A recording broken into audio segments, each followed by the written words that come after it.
This is the Late Round Podcast with your host, JJ Zacharisa.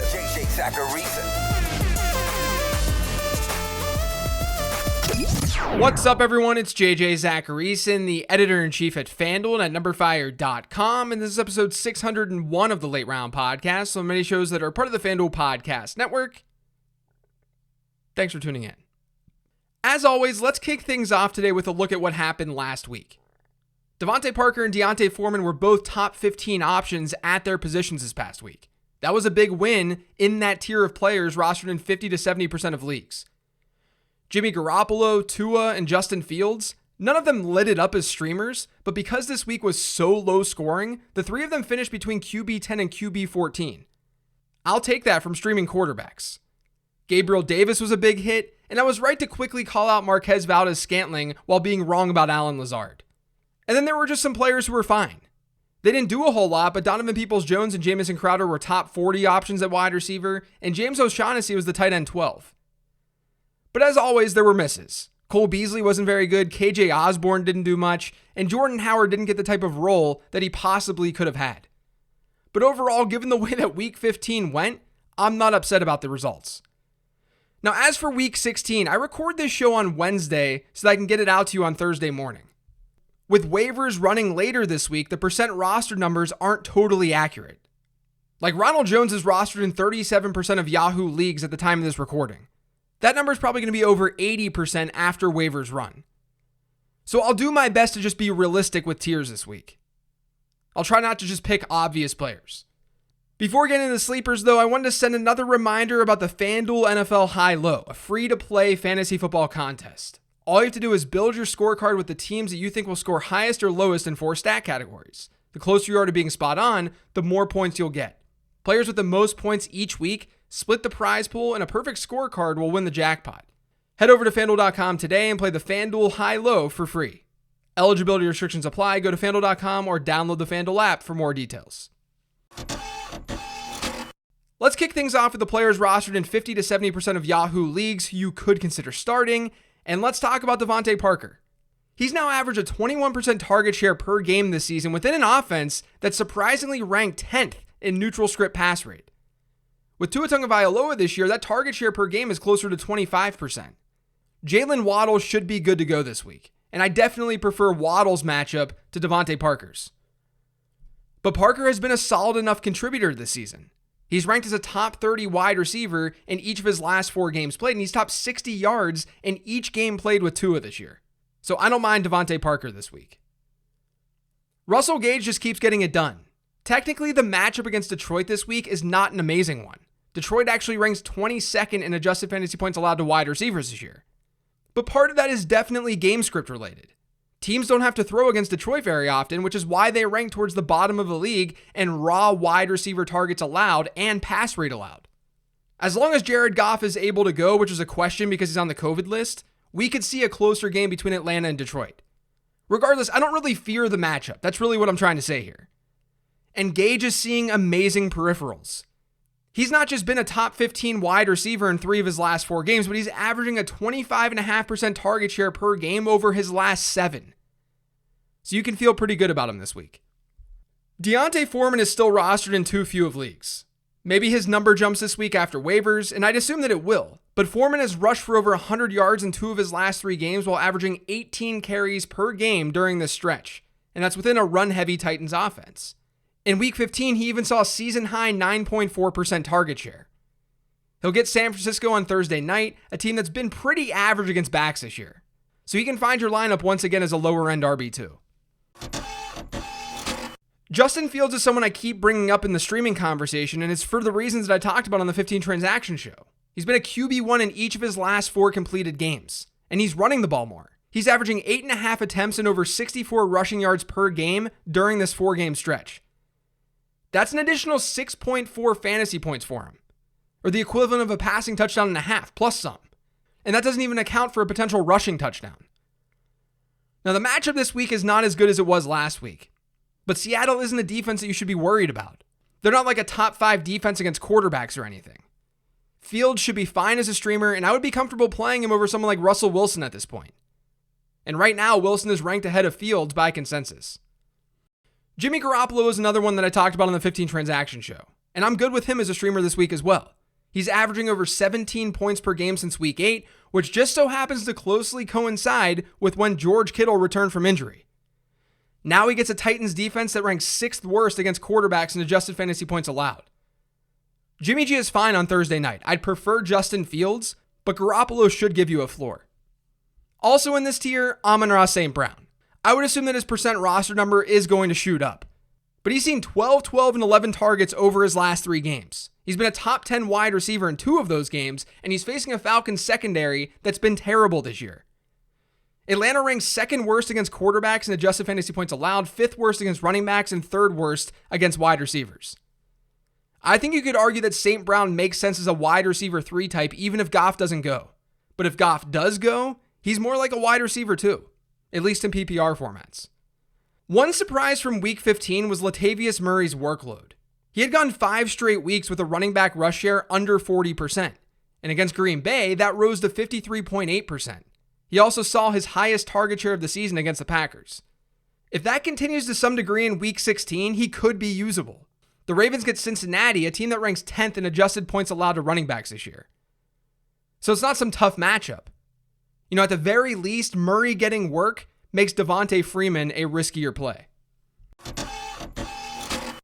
Gabriel Davis probably belongs in the previous tier, but he's still in the 10 to 25% rostered range. That's at the time of this recording. Regardless, he's probably not going to reach a status where he shouldn't be mentioned on this show, so let's talk about him.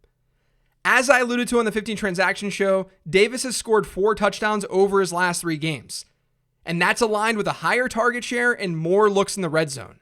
He leads the NFL in red zone targets over the last 3 weeks, and he's averaged a target share per game over this time of 17%.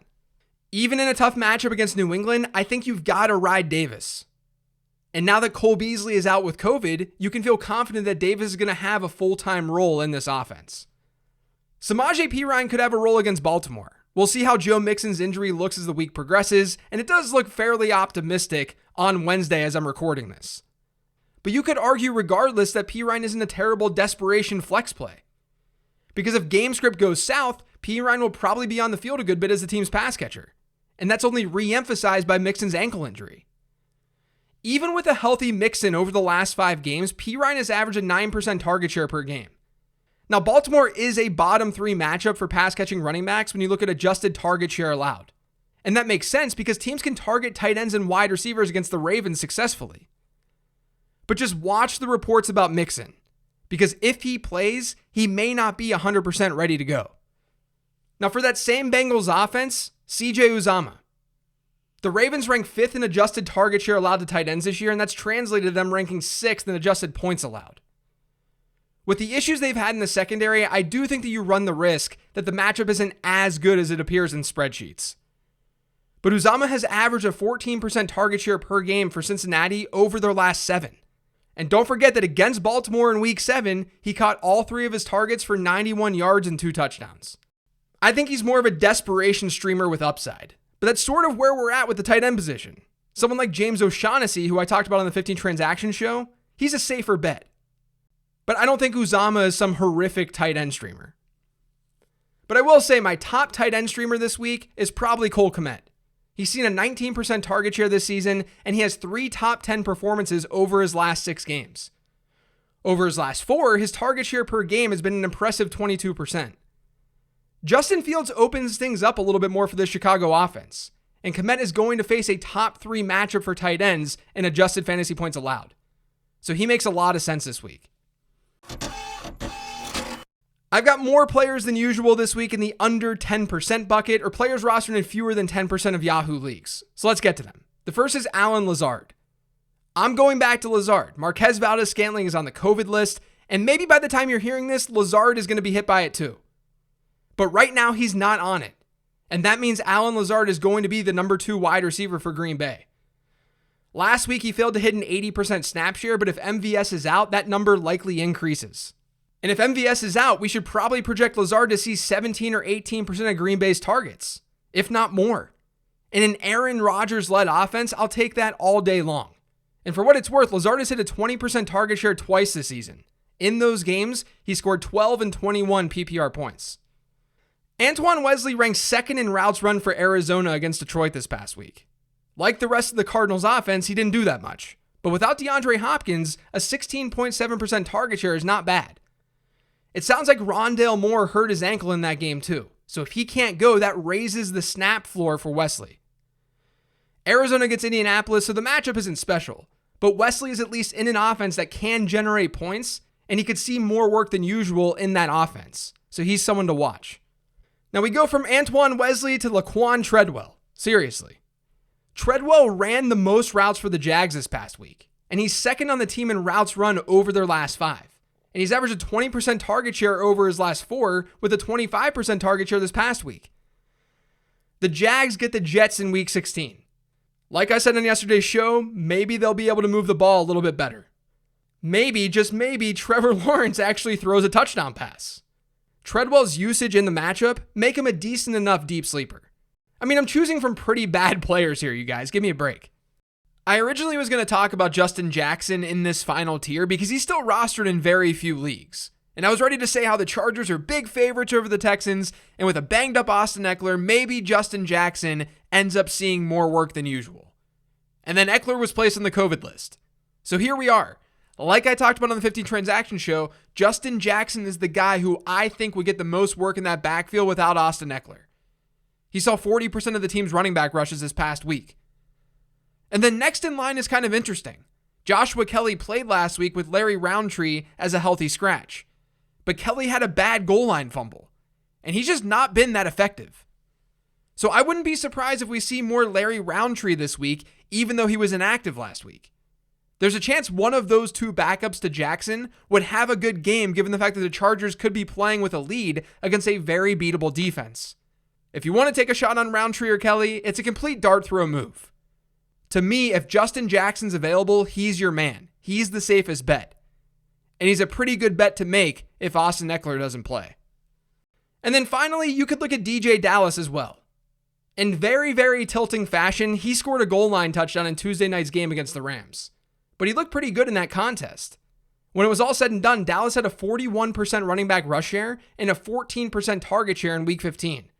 Now, I understand it's really risky to trust those kind of peripherals this week. But again, if you're needing to dig super deep for a running back, Dallas does make at least some sense.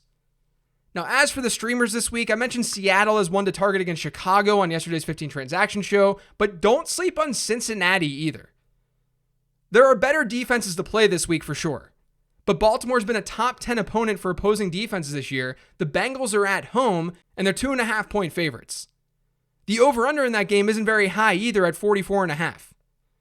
I like Seattle more, but Cincinnati does still work if you're in a pinch. That's going to do it for today's show. Thanks to all of you for listening. If you get subscribed to the Late Round Podcast, make sure you are by searching for it pretty much anywhere podcasts can be found. And don't forget to follow me on Twitter at LateRoundQB. Thanks, everyone. This is the last episode of the week because of the holiday, so I hope everyone has a great and safe holiday weekend. I will talk to you next week.